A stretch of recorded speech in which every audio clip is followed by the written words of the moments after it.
அப்போ எதெல்லாம் உங்களுக்கு நடக்குதோ அதெல்லாம் நன்மையாக மாறும்.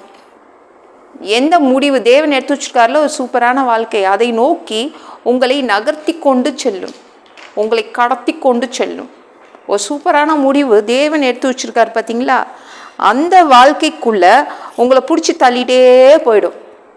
இப்போ உங்கள் வாழ்க்கையில் ஒரு வியாதி இருக்குது வச்சுக்கோங்க, உங்கள் வாழ்க்கையில் ஒரு பிரச்சனை இருக்குதுன்னு வச்சுக்கோங்க, உங்கள் வாழ்க்கையில் ஒரு கடன் தொல்லை இருக்குதுன்னு வச்சுக்கோங்க, அது நன்மையாக மாறும். அது உங்களை நகர்த்தி கொண்டே போயிடும். எந்த இடத்துக்கு நகர்த்தி கொண்டு போகும், எந்த இடத்துக்கு கடத்தி கொண்டு போகும்னா, தேவன் உங்களுக்காக தீர்மானித்து வச்சிருக்காருல ஒரு முடிவு, சூப்பரான முடிவு. உங்கள் வாழ்க்கைக்கு உங்கள் எதிர்காலம் ஒன்று வச்சிருப்பார் சூப்பராக. அங்கே நோக்கி உங்களை பிடிச்சி தள்ளிட்டே போயிடும்.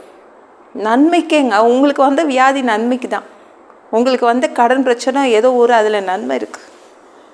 சரிங்களா? சகலமும் நன்மைக்கே.